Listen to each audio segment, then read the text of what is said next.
Hey everybody, welcome to the Anthony and Todd Show. We are a weekly podcast that critiques and memes music. I'm your host Trevor, aka OK Go should make a Japanese city pop album called OK Pachinko, aka Bogo Boneless Wing Thursday Forever. And I'm joined by my ever-attentive co-host, my best friend, my pal, my amigo, my Drug, Vincent. AKA, if you're memeing, AKA Conway the Big Red Machine. This is episode 141 of the Anthony and Todd Show, an episode we would like to call All Quiet on the Western Circular. And we've got a bunch of really exciting stuff to talk about today. We got five albums that we're going to be talking about. The first one is Thundercat's latest, It Is What It Is, followed by Everything Is Recorded with Friday Forever, and a bunch of hands grabbing stuff. What they grabbing? We'll find out during the review. It's like one of those gym class parachutes, but with every member of XL recording. Next we got Burch with If You're Dreaming, followed by Wilma Archer's latest project, A Western Circular, and rounding it out with the collaboration by Conway the Machine and Alchemist, Lulu, aka Shark Week. That's why I've been thinking the title should have been. I think so. It's either should have been called Shark Week or Metallica and Lou Reed. Also, this album cover is the Alchemist Twitter profile picture. Has it just been his Twitter profile picture for a while now? Is that what it is? I don't know which came first, like the album or the profile picture. Yeah, pretty much. I hope the profile picture. I hope he just saw this photo of the shark and he was like, "That's a cool shark. I'm gonna use that eventually." Before we start, if you want to follow the Anthony and Todd Show on Twitter, Instagram, Facebook, you can find us at Anthony and Todd. You can find us youtube.com/The Anthony and Todd Show. And you can find us at Podbean, Stitcher, Apple Podcasts, Google Play Podcasts, and Spotify by searching the Anthony and Todd Show in your favorite podcast browser. Now, without any further ado, it is what it is. That's it. That's it. It's what it is. That's the entire review. It's time to go to the latest Thundercat album. It is what it is. Thundercat's an LA bassist, singer, and producer. Came up as a member of the thrash band Suicidal Tendencies, but then later I think he was a session musician for a while, and as well as a producer. But he ended up being a huge contributor for Flying Lotus and the Brain Feeder record label, as well as Kendrick's To Pimp a Butterfly. He ended up being huge on that record and was featured on These Walls, and I'm pretty sure he got credit for the Grammy as well. Yeah, he was featured on a couple other tracks. I can't remember which ones, though, off the top of my head. I think These Walls was the one that won the Grammy. Yeah, that was the one that won the rap and sung collaboration. Mm-hmm. And then in 2017, after a couple of other solo projects, he really came into more of a national spotlight with the album Drunk, with great tracks like Captain Stupido, Show You the Way, featuring Michael McDonald and Kenny Loggins of all people. Them Changes was probably his biggest hit off of this, as well as Tokyo, Friend Zone, and Walk On By, featuring Kendrick himself. And now here we are in 2020 with It Is What It Is. Back in October 2 years ago, in 2018, he released King of the Hill as the first single, and then after that released Black Qualls, Dragonball Durag, and Fair Chance earlier this year, leading up to the album's release. Yeah, so one thing going back onto his last album is there's a lot of good songs on it, but I think for it was around 40 minutes of material, it felt like it was repeating itself a lot. While there are hits, the tracks we mentioned, there are a lot of the tracks that take the same vein of that, and while they have interesting playing, terrific bass licks, they are nothing more than that. Either repeated ideas or really not saying that much, anything interesting, and it really doesn't come off as a good highlight of Thundercat's personality. And that's one of the things I was excited about this for, was the singles leading up to this really showcased his personality really, really well. And not only the goofy side of him, like Dragonball Durag, but more showcased his performance abilities on tracks like Black Quails or Fair Chance. While also having some really interesting features like Little B. He and earned Ty his Dolla way Signs. up to that. The like collaboration of both Ty Dolla Signs and Little B is surprisingly, it works. I can't explain it. Like, I like it. Little B's like moaniness is like not as like polished as something like Ty Dolla Sign's like vocally, but it works in showcasing like the atmosphere of that beat, like the glimpse of the synths, like the shimmer that it provides, and kind of this like almost sadder or nostalgic atmosphere it produces. Yeah, it's very spacey. I think it really works out in that.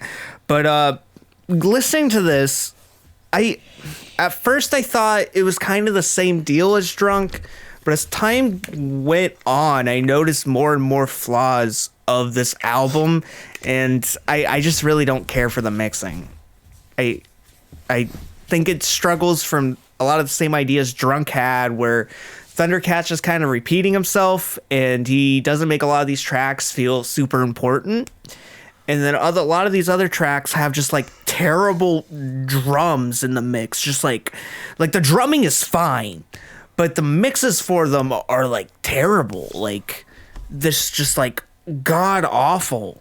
Like they don't sound clean. Like they don't sound lo-fi. They just sound like trash. Like it's not like hollow or flat or anything like that. They just sound like they're peaking like near constantly on some of these tracks. Like Interstellar Love, the drums on that are not like nasty sounding. Like they just are gross. But like this thing's like mixes seemed a lot more compressed a lot of the time.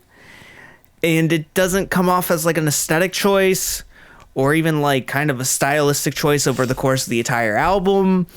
It just sounds like it's just not finished, or not even not finished, but just like it was poorly made in some regards, which is weird because there's a lot of talented artists behind this. Like Flying Lotus and Thundercat made this album together, and it doesn't seem fully properly produced in that regard from two artists who should know what they're doing at this point. It just seems a bit nasty at times. Yeah, I would agree. I think that sometimes the mixing just really takes away from like what Thundercat is trying to say, and that's, I think, really disappointing to me. Like that's probably the biggest disappointment on here. It's like I don't think that Thundercat is performing badly.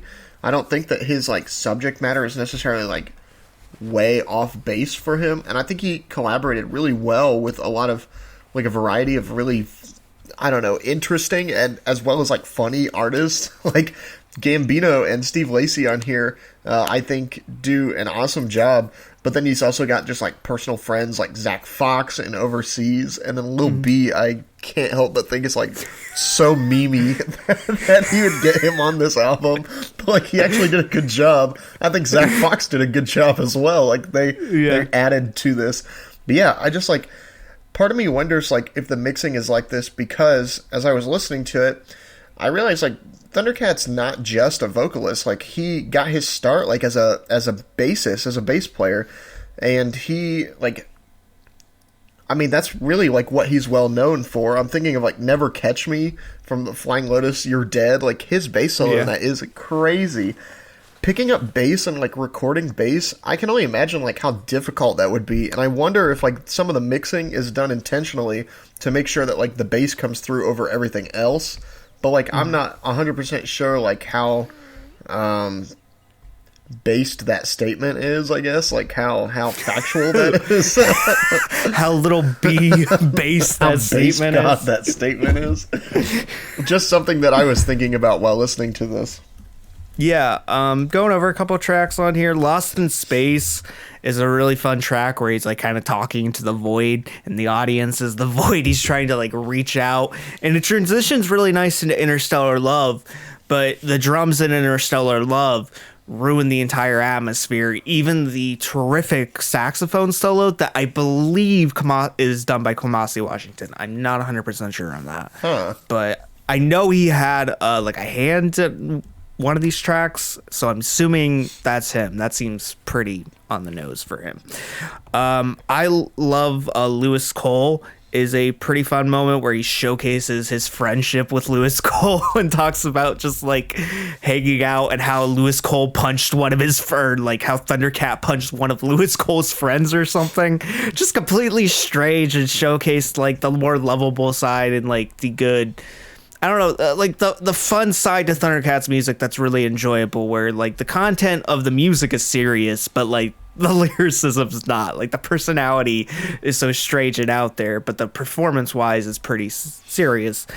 Even that track though, I gotta admit, some of the mixing around the edges doesn't make it seem all that flattering, but I think the track on its own stands out.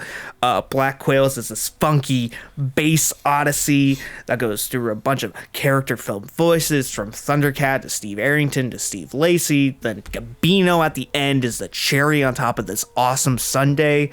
Miguel's happy dance is just Thundercat trying to force someone to dance through the pain. Like he's trying, almost like holding him at gunpoint, trying to dance, and you get these weird synth chords and this livid bass to produce this like plastic like nightmare of sorts. It's like super strange, and then like Houseways, like this impressive bass breakdown, and like has this huge amount of hyper synth work. But like funny thing is like this murky, just like, it's probably the worst track on here, to be honest. It's just like this murky mix. It's super compressed for no reason. It like has all the elements to be a finished track, but like the production's on it fine, but it sounds like it's coming out of an iPod speaker. Like it doesn't sound good. Like it doesn't, one, it's not experimental. Two, it's just like it does not sound good. It doesn't highlight the items, and it doesn't seem passable enough to where you can say it's like a stylistic aesthetic. I think some people are out there gonna compare this album to Childish Gambino's 3:15:20, which in some ways was unfinished, but I think stylistically it was listenable. Yeah.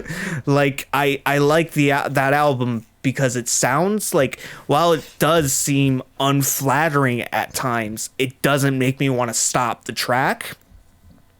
There isn't anything that wants me to stop the album right then and there.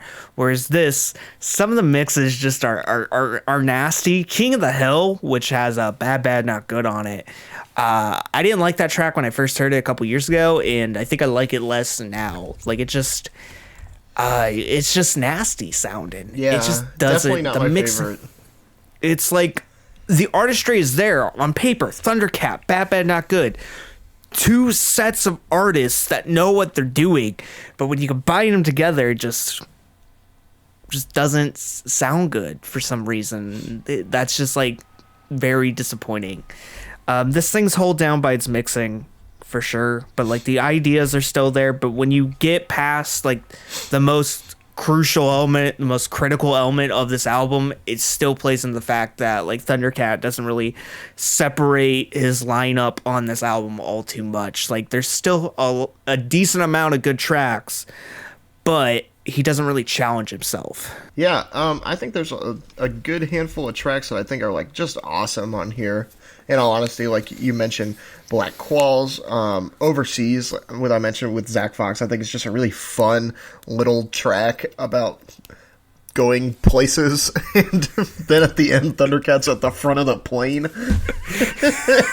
I think that part is so funny. Dragonball Durag, still an awesome single.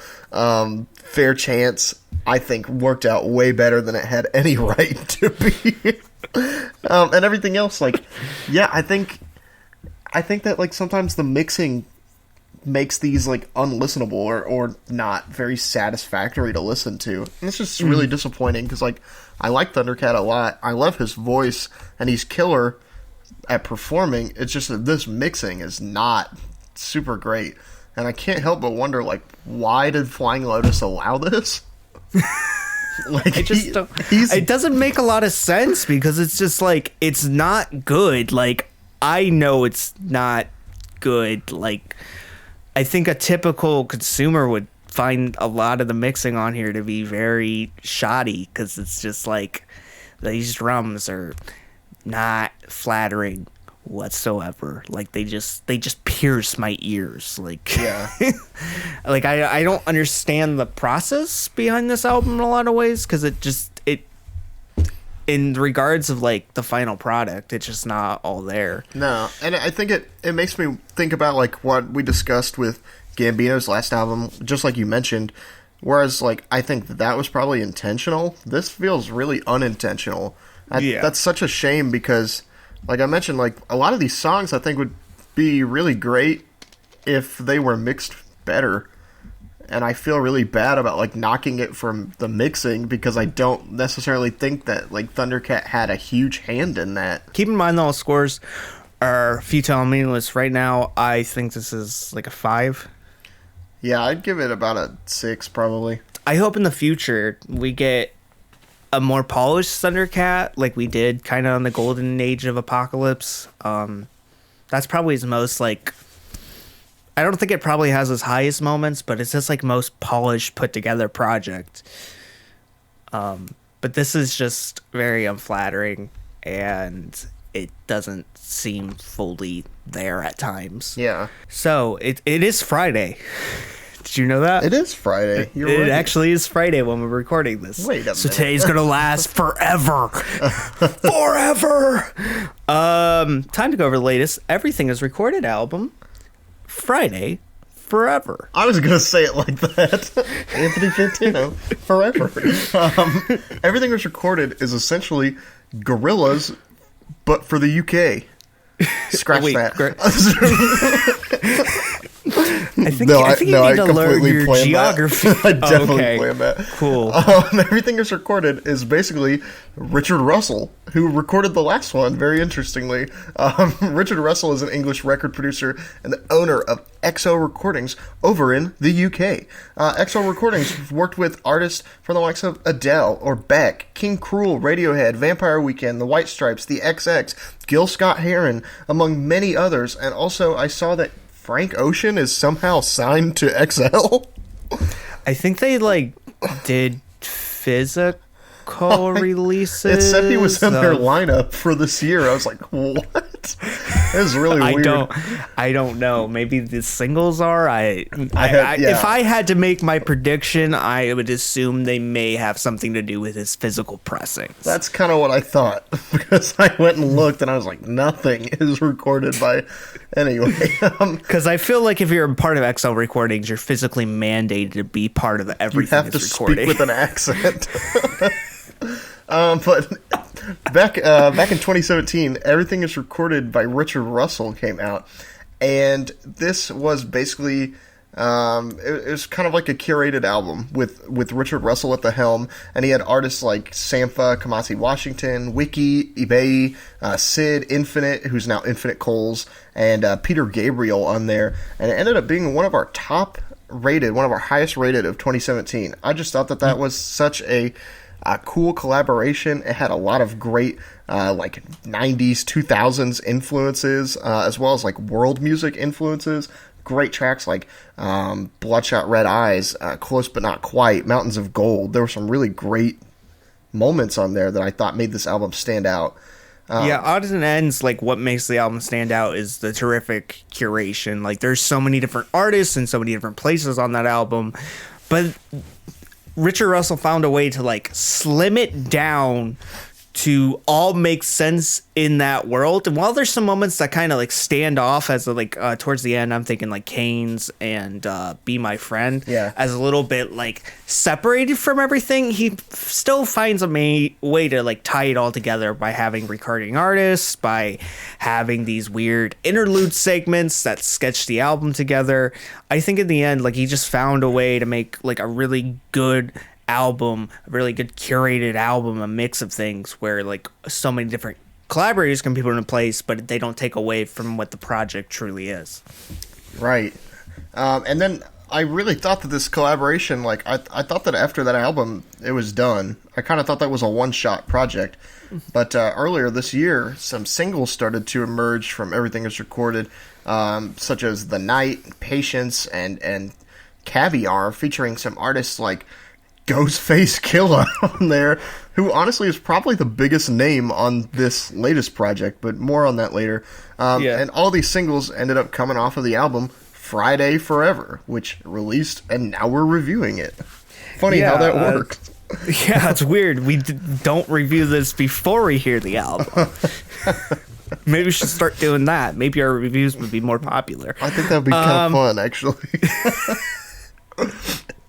This album's 12 songs, 37 minutes, and it has the concept of just one night. Each track has a time along with an actual title, and it transitions from Friday night going into Saturday morning, and an all-night bender of sorts. Transitioning through different moments in the night, almost like different moments in a raucous party or the aftermath of a raucous party. It's actually, like, it's a very simple concept on paper, but I think what it really does well in this context is it makes, earlier I mentioned tracks like Kane and Be My Friend from the last album that kind of stood out as kind of like, on first listen, they don't really like make sense in the mix.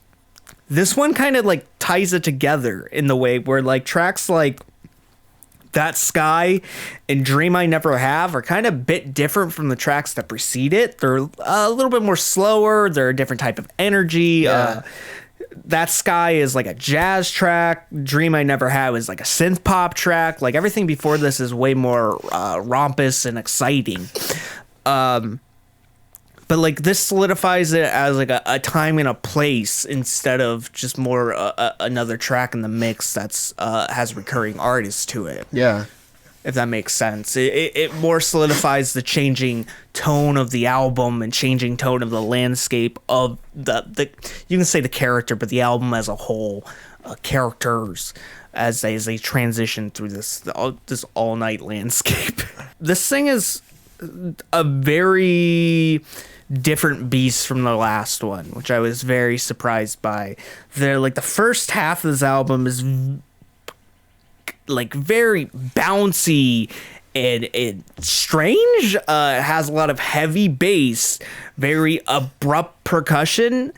It like is very gelatinous in shape, which I really enjoy. Like it doesn't seem like the same collective of artists, which is really interesting. It doesn't seem like, because last album it opened up with something like Close But Not Quite, which is a very like sweet piano ballad with an amazing sample to it, but it really isn't anything that strange. And with this album, it opens up into this weird like rompous energy, this like manic party, which I think is very interesting. It reminds me a weirdly amount of in a way, not as hectic, but as the album me and Jonathan reviewed last week, Zebra Cats Less Is More. It has this weird mix of dance and hip hop, and it kind of blends the two together at moments and is really interesting. There's also a moment on here featuring Flowhio, which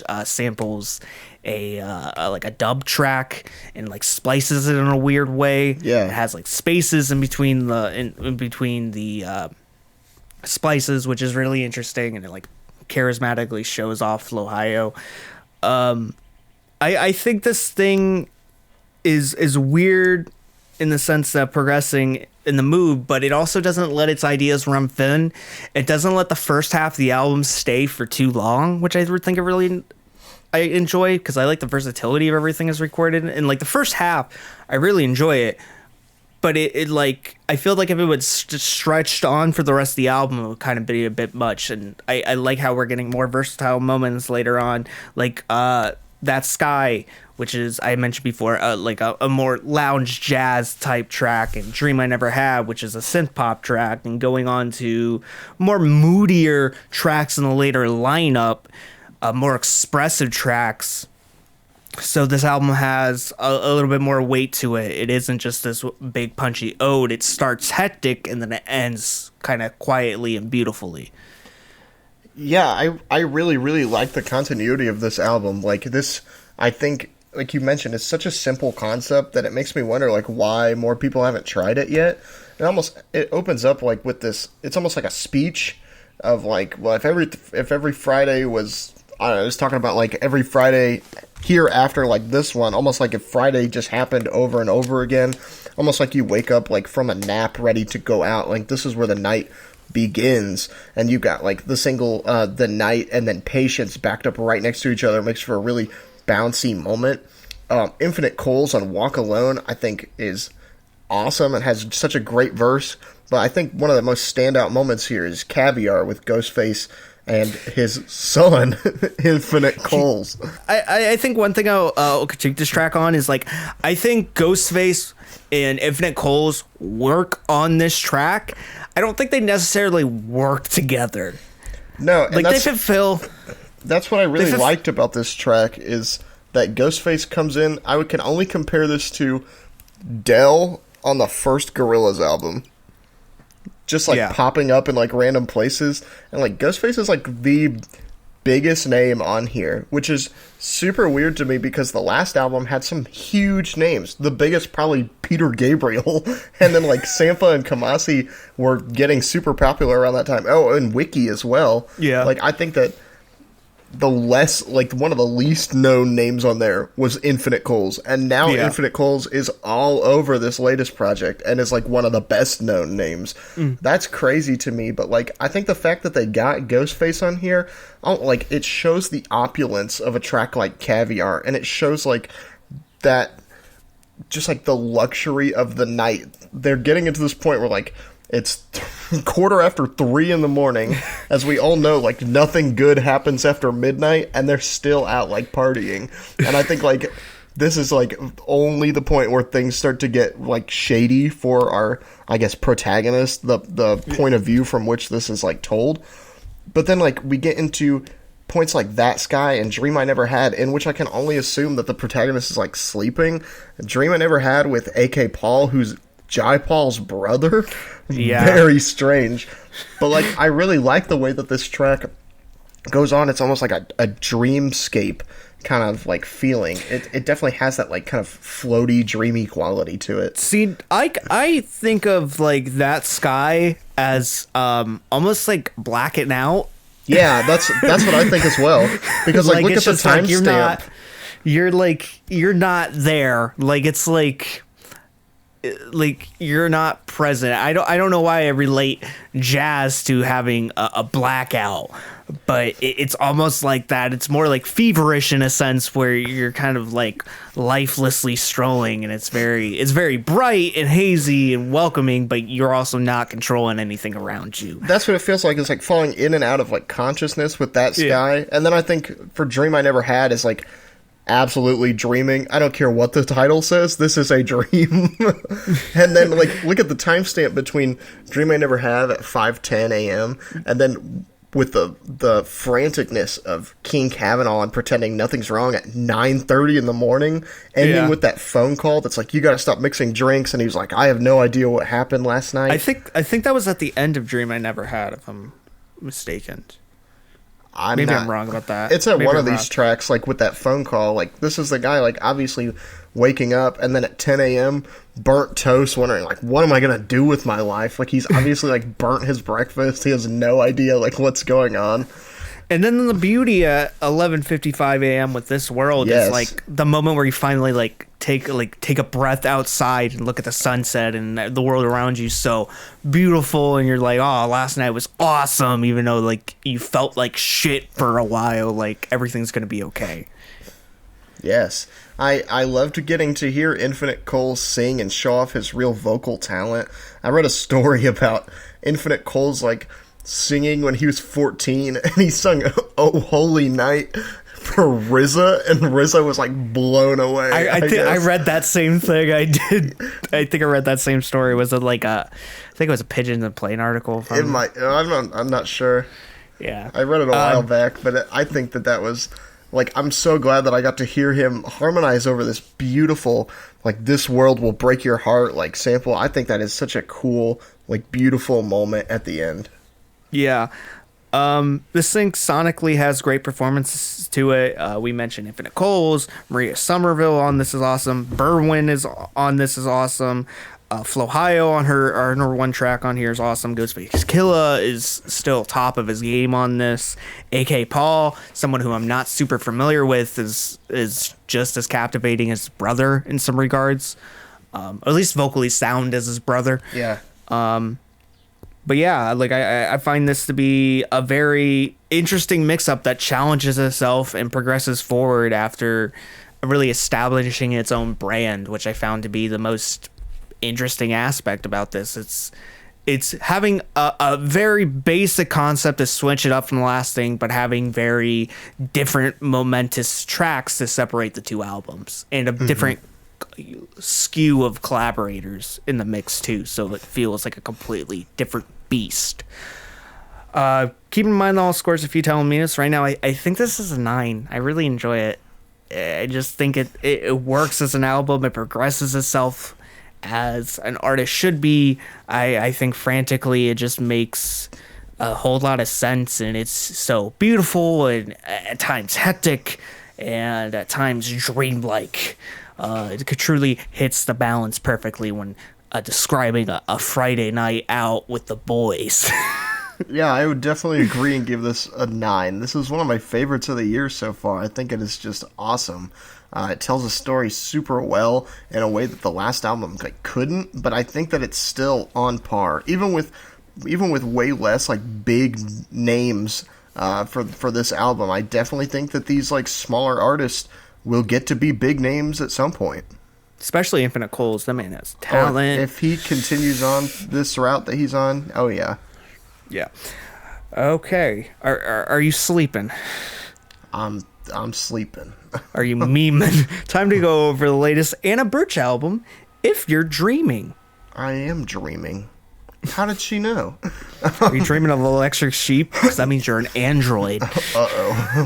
Anna Burch is a Detroit singer-songwriter who gained popularity as a member of the band Frontier Ruckus. And I actually went and looked up Frontier Ruckus, and they're a lot of fun. Anna Burch signed to Polyvinyl back in 2017 and released Quit the Curse in 2018, which we reviewed pretty highly for that year, with great songs such as Too Cool to Care, Asking for a Friend, and Tea-Soaked Letter, which doesn't have any numbers in the title. Which is a little disappointing, I have to say.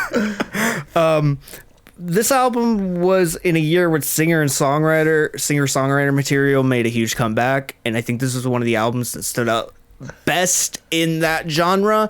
It showcased a great personality, had a great mix of kind of revival of 60s and 70s pop.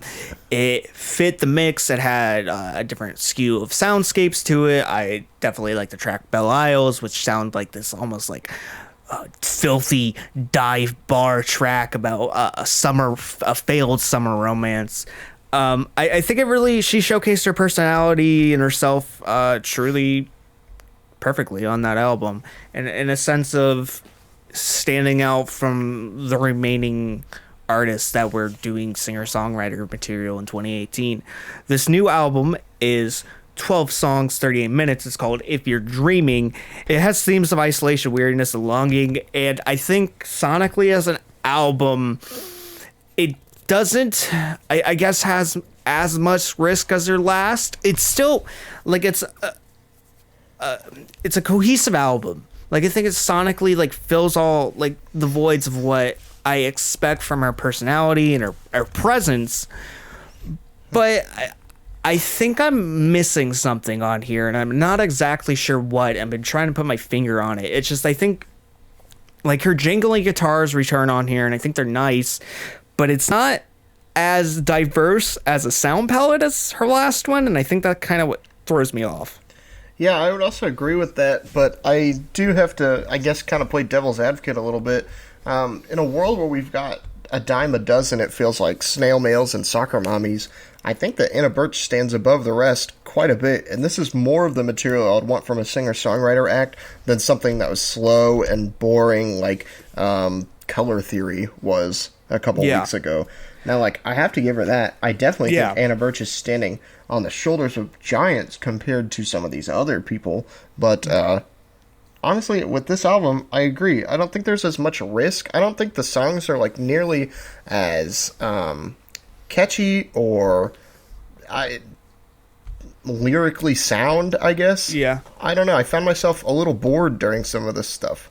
Yeah, I think sonically these tracks progress. They feel like full tracks. Oh, for sure. They have good production. They highlight her aspects well, but they're kind of areas where I kind of have seen her before. I think it's a little bit more tame, a little bit more easy listening. But like over this track list, there are some really good tracks. I really like Party's Over, like Jacket, I like Not So Bad. I like the two little interlude segments, Keep It Warm and Picture Show. Yeah. I think the strings and the atmosphere those produce are really nice, and those are some more of the production-wise riskier moments on here. But I think lyrically, I don't find her personality as interesting. There are some really good moments nonetheless. I like Jacket, how someone's clinging on to a past relationship. They won't let go. So it can see is about her trying to finally like figure out her own relationship and separate herself from the partner so she can actually like figure herself out. And there's like there's like themes of like isolation and like separating herself from her partner into order to kind of figure herself out, but at what risk does that lead? And at the end, she kind of has to forget the idea of figuring herself out and more going back with her partner, which I found really interesting. Like, at what time do you try to figure yourself out too much to the point where you're just asking insane questions? Yeah. If that makes sense, where like you can only know yourself so much. And like if you keep on asking the same questions over and over again, you're not really gonna answer them. You're just gonna go insane. Right. So like I think there's some like good themes on here, and there's like tracks like Not So Bad, where it like highlights how she thinks they're like this person, her partner, brings the better side out of her even through like tougher times. Like they work together. So I like this album. But I think comparing to her last one, the last one covered a bunch of different areas, and I think they showcased her a lot stronger. Yeah, I would agree. I think that, I don't know, this one might feel a little more grounded, I guess, and I don't necessarily think that's, like, what's the best for her music. The last album, I feel like, told a story in a very fun and interesting way, like the Summer Fling storyline, but like this album I feel like is just way too grounded to be like interesting. You know what I mean? Yeah. It doesn't mean the content on here is bad. I still enjoyed this album, but I think as a whole she has more complimentary work in her last project. Right, I would agree. And keep in mind those scores if you tell meaningless. I still enjoyed this album. I think it's a 7-. Yeah, I would agree. I think I'm gonna give it a 6+. Yeah. But I think Anna Burch is still a name to be watched. I just think with this project, it really isn't the realm where I want her to go, but she still showcased why she's so potent as an artist. All is quiet on the Western Circular. Time to go over latest Wilma Archer album, A Western Circular. Nice. Wilma Archer, a.k.a. Will Archer, also known as Slime, is an English record producer. Back in 2015, he released the album Company as Slime, as well as an album called Bird back in 2019 with Pyramid Vitra as Wilma Vitra. But this is the first time that Wilma Archer has released an album under the name Wilma Archer. He first popped onto our radars when he released a track with MF Doom out of the blue earlier this year called Laugh Sniff, which was, I think, a really awesome track. I loved the tracking of like these woodwind and string duos in the background of this, and Doom just flows like butter over the top of this track. I think it's a really cool mixture of like two worlds. The sonic combination of that I think is awesome. Yeah, I think it showcases the better aspects of old Doom, if that makes sense. Like Doom in his older age, he's a little bit more quiet. He's not as villainous, but it almost makes him the most villainous in a sense, if that makes sense. Like he's just this old this old man receding away, almost like a mob boss or something like that. Yeah. But like I think what highlights the track the most for me is how like Doom has two verses and they're spread apart. Like this track isn't built around Doom, if that makes sense. Like it's Wilma Archer with the strings and like these frantic moments that they have and like this complete beauty that it possesses.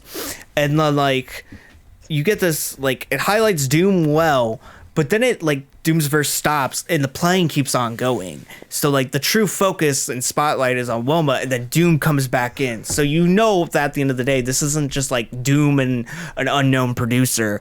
It's Doom and Wilma Archer. Like Wilma Archer makes his own name stand out on this track. Yeah, it's almost like Doom is only there to highlight the strings as well. Like he is a featured artist, but he is doing what he can to highlight Wilma Archer's production. Like after Doom's verse ends, there's a guitar solo that then fades out into nothing, and then it's like a false ending, and then immediately starts back up again, and Doom's second verse starts. And I think that's like one of the coolest moments in that whole track. Yeah. So after this single, I was excited to see what this album would be because it had like collaborators listed as Samuel T. Herring and Sudan Archives. So I was interested to see how this album would play out. Western Circular's 10 songs, 40 minutes. And I enjoy it. I think it has some really unique collaborations to it. I just think it's a little bit long in the end. I think some of these moments like Ugly Feelings, I think, are not terrible. They just, I feel like the album's kind of already played its course at that point. But other moments like The Boon featuring Samuel T. Herring, aka Hemlock Ernst, I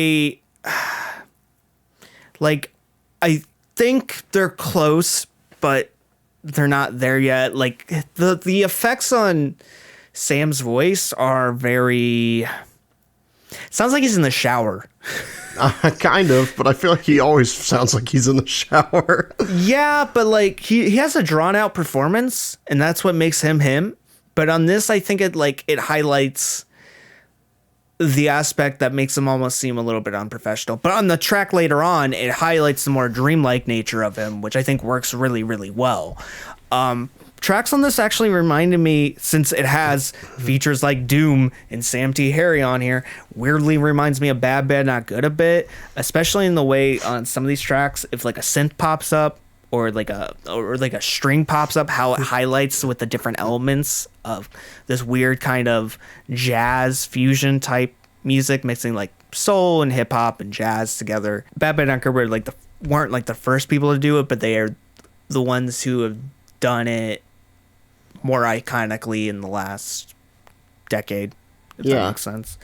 But like I like this album. I think Western Circular, or I think Scarecrow is a really good start to this, sonically proving to be a completely beautiful and breathtaking jazz track. And like at the end of Scarecrow, I'm like, I was thinking, I wasn't looking at the track list when I was listening to this. I was just listening along. I was like, oh, I could really listen to Laugh Sniff again, because I was hearing the strings on Scarecrow and I wanted more of that. And then Last Sniff was the next track, and I was really excited and hyped about it. Killing Crab is a great follow through on that. I love the horns at the end of Cheater.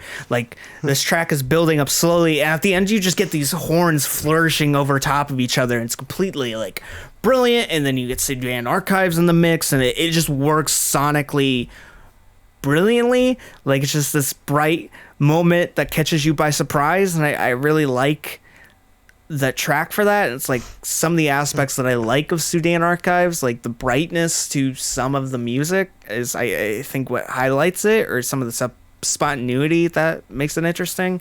I think Cheater really emphasizes that. Decades featuring Sam T. Harry and Laura Groves. Laura Groves and Sam T. Harry pair up beautifully. Like their duet it works. Their collaboration fills out, like they fill out each other's verses. It works. Like that collaboration makes sense. Vocal palette on it is very nice and flattering. Like they work well together. But like Ugly Feelings and Worst Off West, I feel like Worst Off West is only like 30 seconds, but Ugly Feelings, I feel like it goes on for a bit too long for my take, and I think this album kind of already ended. Yeah, I would agree that sometimes it feels like it's just Ugly Feelings again is kind of just like a filler track to almost. I feel like it almost like gets us back on track from what the album was creating at the very beginning of the, at the very beginning of the album, like just purely instrumental music. And when we started to get into more like features, I think it wanted to reestablish itself as an instrumental like album, I guess. Yeah. But I don't know. I would agree with like a lot of the points that you made. Western Circular, I think, is like an awesome intro going into Scarecrow. It reminds me a lot of Smetana's Die Moldau, if for any classical music fans out there. I love the way that it just like builds up. It uses like a lot of I don't know. This almost reminds me of like a celebration of all Western music, like of just Western music as a whole, especially the first two tracks. Doom's track. That would explain the title. Yes, that's kind of what I thought of. Okay. That's kind of what I thought of. Doom's track we've already talked about. Killing Crab, I think, is a really awesome moment going into Sam T. Herring's first appearance, which I agree, like some of the mixing is kind of weird on there, but I still think there's like some novelty to hearing him like moaning over the top of this like strings on underneath him. I think is a lot more grandiose than we're giving it credit for. Yeah, I really like that track. Sedan Archives like is used as a purely instrumental, like her voice is being used as just another instrument. As we talked about, like with Doom's feature, she's only there to boost the instrumental behind her. Cures and Wounds, I think, is a really cool part. At the very end, I feel like it almost interpolates Kashmir by Bad Bad Not Good. I was thinking about that, but I wasn't. It's in the same key and everything. I think they might add like one or two more notes that might separate it a little bit. But I've heard as well. I'm pretty sure that Wilma Archer has worked with Bad Bad Not Good before. Okay. I'm not 100% sure, but like it sounds like it interpolates that underneath. I love the sample, the love wounds and love cures, like underneath this sample. Decades, I think that Laura and Samuel T. Herring work awesome together. She is like they're only there to boost each other up, and their voices intertwine so well. But then I agree with you. The Ugly Feelings and Worse Off West, I think, kind of bring like a jazzy end to this. I like those tracks. Like I don't think that they're egregiously bad or anything. Like I think they drag on a little too long. I think we just kind of been there, and it's just like, well, like Decades is like new material, and then like we go back to Ugly Feelings again. It's like you said, we're almost circling back to where we started, which could be what the album's trying to do. I just think as a listener, it just, I don't know. I think the album's already run its course. So like sonically, the idea it's probably trying to present it could be really interesting, but I just think just listening to it doesn't have that same effect, I guess. Yeah, I really liked taking the notion of like an instrumental album. This almost reminds me of like a modern day like concerto or like string quartet or something, like modern day like chamber music, but not in the way that we would say like chamber pop. It's almost like actual strings, like actual instruments and like woodwinds and strings underneath some of these modern day like collaborators, and I think that all they do is just boost this instrumental music. It's only there like for the benefit of another instrument added to the texture. I feel like the music is never there to lift up the featured artist. The featured artist is there to lift up the production by Wilma Archer, and I think that's a really cool skill that he has. Which is how curation's supposed to be. The featured artist is only supposed to be featured. You're supposed to be the star. Sure. It doesn't always fall like that, that's for sure. Yeah. I enjoyed this nonetheless. Keep in mind those scores are futile and meaningless. Right now I think this is 7+. I'm going to give it an 8. I really like this. Okay. Do you think it's a central project? I do. But yeah, I still enjoyed this album. I think Wilma Archer had a decent amount of good curation with a couple flops I really didn't care for on this, but I think for the most part he highlights himself as a curator and as a performer really, really well. Are you ready to be another clog in the machine? Look, a clog in the machine of the alchemy. Uh-oh. We're going to turn random minerals into gold. Are you ready? I'm ready. Time to go over the latest Conway the Machine and the Alchemist album, Lulu. Oh no, I just made a horrible discovery. The Alchemist wants to work with Conway so he can turn him into gold. And then we'll have 2 gnarly Davidsons on our hands. Has CeeLo ever done anything with that character yet? No, just appeared. I think he like re-wore it to another award show. All he's done is existed underneath that character. I had to do some research on Gnarly Davidson. Anyway, Conway the Machine, and the Alchemist with Lulu. Conway is a Buffalo MC, older brother of Griselda Records founder West Side Gun, and cousin to Benny the Butcher. We talked about the Griselda Boys multiple times on this channel, so I'm sure that there's not a ton of recap that you need, but currently the Griselda Boys are signed to Shady Records. Enter Alchemist, American producer and DJ, and Eminem's official DJ. Is he actually Eminem's official yes. DJ? I did not. Now the ties start to come together here. Well, Alchemist has worked with the Griselda Boys a ton, so it's not. Oh, sure, but surprising. I think that's the Shady Records thing. Mm-hmm. That's definitely a tie there. So Conway, this is one of the steps in Conway's and Griselda as a whole's quest to world domination. Release as many things as they possibly can. He has a Shady debut coming out soon, I think what he says. He has an album supposedly set to drop next month. So he has 2 more albums lined up. He just put out What Would Machine Gun Do with Griselda back in November. And apparently I think we're also supposed to get 3 West Side Gun projects in the next year. So Griselda Pray for Boys Paris is coming out next week. Is it? Is it next week? I think it's next month. Friday. Oh shit. I'm ready. Me too.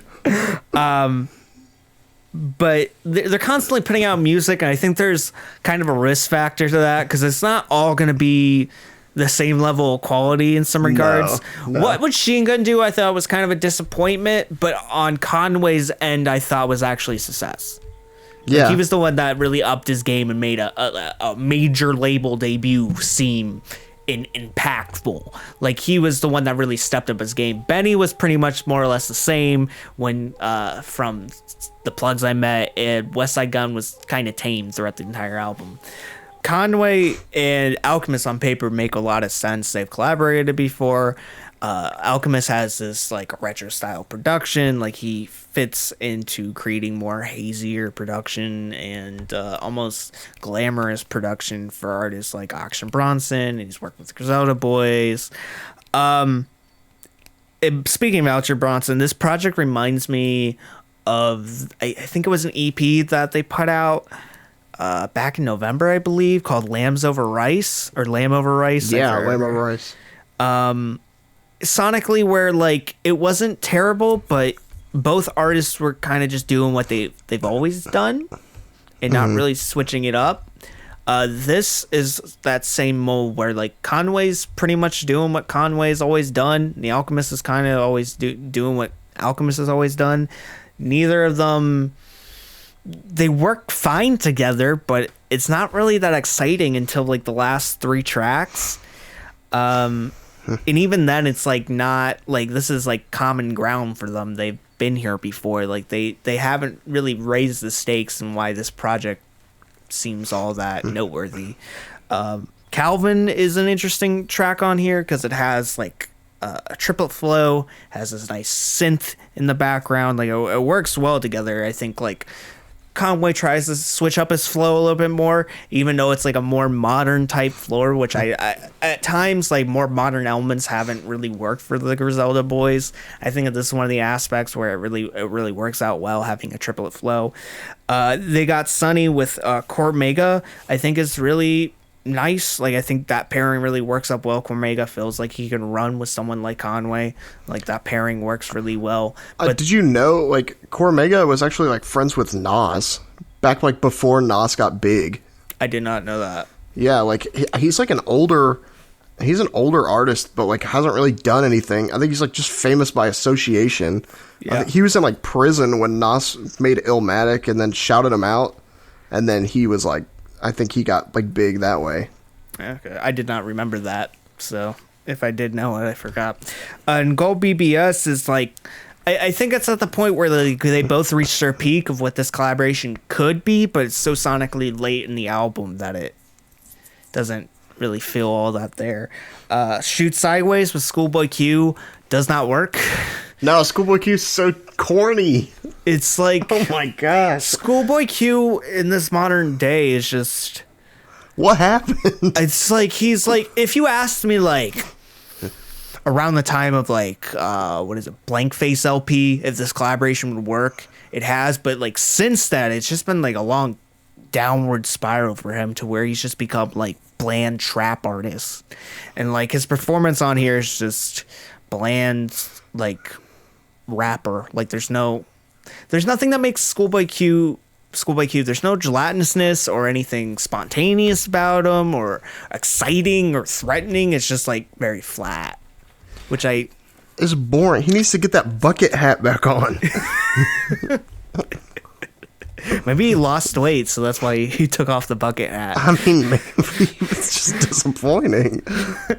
But yeah, like this is fine. Like Alchemist, production wise, is always sonically fundamental. Like he knows what he's doing. There isn't anything sonically disruptive about this album, but I think on the first four tracks, it really doesn't feel all that important or noteworthy. It's like, again, material that could have just ended up on a Conway album before, like a mixtape before. Like it doesn't, like this pairing is between the two, and I thought actually having some like stable ground for Conway would be a big help for like one artist for him to like confide in a project and for him to like balance out himself. But on this, it just really doesn't do that. While I really do enjoy the last three tracks, I think Conway really doesn't cement the hype that he established for himself on what Machine Gun do. I think he just doesn't really live up to that persona. I think he feels pretty tame on the beginning of here, and then the end he kind of lets loose a bit. I really liked 14 KIs. Like I think that the chorus of that is like a lot of fun, and he's like, I think like Conway singing is I think it's better than I expected it to be, honestly. I'm getting money like I'm supposed to be. I think it's just like it's really fun. Shoot Sideways, I can't help it. That is so like Schoolboy Q on the hook, like damn near ruins it. He's just so corny, like with the bum diggy bum. I hate that. That's so stupid. And then finally at the end with Cormega and Gold BBS, I think is like finally adding that like street cred to what Conway is like doing. It's finally like more in the realm of what he's been doing, but like you said, like it's just way too late in the EP for this to be even worth it, really. Like don't show me your true colors right at the end, like on the last two tracks. Like it's too late at that point. Yeah, which is weird because on some of his previous projects we've reviewed, like he lets like some of his like way untamed ideas out at the end, but on this it's like he's letting more of the entertaining side of him, the more followed through side of him come through at the end. Like the side that I think better depicts him is at the end. You have to wait all the way to the end to get to what really is truly the meat of this project. I have to wonder if this is another deal like we talked about, like with what would Machine Gun do? Like they're finally on like a national stage. Are they taming it down a little bit because of that? And this makes me wonder, like, is Conway kind of toning down his personality a little bit because he's working with a big name like Alchemist? I don't think so. I think this is very similar to previous Conway work. I just think it's just like it's too similar that it at this point, after putting out so many releases, that it's like all the nuances to him, all the cliches that he has are very formental. And like when he does vary it up at the end and let a bit loose, it becomes a bit more enjoyable. But that's because he's actually diverging from himself a little bit and letting loose. I don't think this one is as I think I think what would Shingun do in some ways, West Side Gun was tame, but I found like Conway and Betty to be edgy or edgier. They are working with Shady Records, so The king of edge, Eminem. Yes. But in this, I don't think they're like taming themselves down or like appealing to a different audience. I think Conway's just like fundamentally just hitting the same walls he's had before. got it. Yeah. Keep an eye on all scores if you're telling me this right now. I think it's a 5. Like, I don't know. I there's better Conway material out there. And, like, I think this project really doesn't highlight a lot of the majority of the better aspects of both artists. Not just Conway, but Alchemist. Like, Alchemist isn't really... He's proving his fundamental... Like, he's proving his solid fundamentals as a producer, but he really isn't highlighting a lot of Conway, or Conway isn't really highlighting a lot of him. Yeah. I would agree with that. And that's it for this week's episode of the Anthony and Todd Show. If you want to follow us when we're not doing the show, you can find us on Twitter, Instagram, Facebook at Anthony Todd. You can find us at youtube.com/the Anthony and Todd Show, and you can find us at Podbean, Stitcher, Apple Podcasts, Google Play Podcasts, and Spotify by searching the Anthony and Todd Show in your favorite podcast browser. But until next time, guys, I've been Vincent. I'm Trevor. And see you, boyos. Bye, everybody.